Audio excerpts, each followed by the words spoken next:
Salam uşaqlar, necəsiz? Ümid edirəm ki, hər biriniz yaxşısınız.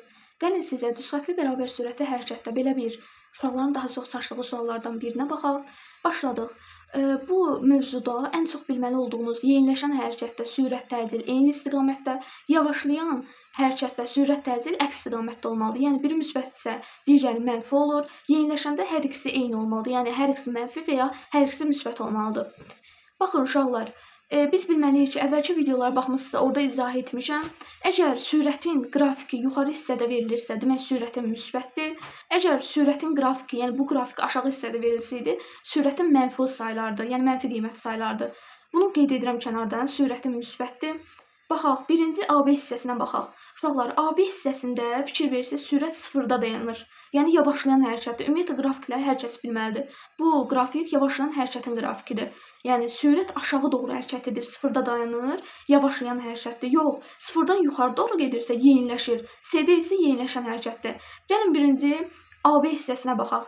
Yavaşlayan hərəkətdirsə, dedik, cismin sürəti və təcili vektoru əks istiqamətdə olmalıdır. Uşaqlar, demək birinciyə AB hissəsinə Y yazırıq. Yəni Y variantı aiddir. Və dedim ki, yuxarı hissədə qeyd olunursa, yavaşlayan və yeniləşən hərəkətdə sürəti müsbət götürürük.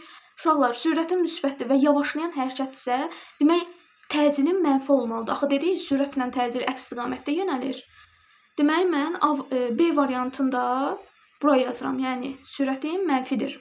Keçirəm sonra BC hissəsinə. BC hissəsində fikir verin, sürətim sıfırdadır. Yəni mənim təcilin və sürətim sıfıra bərabər olacaq. C variantı. Bu ikisi AB hissəsi üçündür.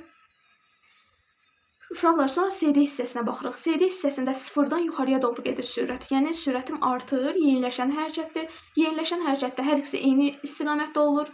Yəni cismin sürət təcil vektoru eyni istiqamətdə, bu CD hissəsi üçün aiddir və mənim burada sürətim müsbətdir. Dedik, yuxarı hissədə olursa sürət müsbətdir. O zaman yeniləşəndə hər ikisi eyni istiqamətdə yönəlirsə, mənim təcilim də müsbət olacaq. Yəni A variantına baxın, təcil müsbət olmalıdır. Yəni 1-ə Y, B, 2-yə C, 3-ə A, D variantı aiddir. Ümid edirəm ki, anladınız. Takib edib, yorum yazıb, bəyənsəz videonu çox sevinərəm. Növbəti videolarda görüşənədək.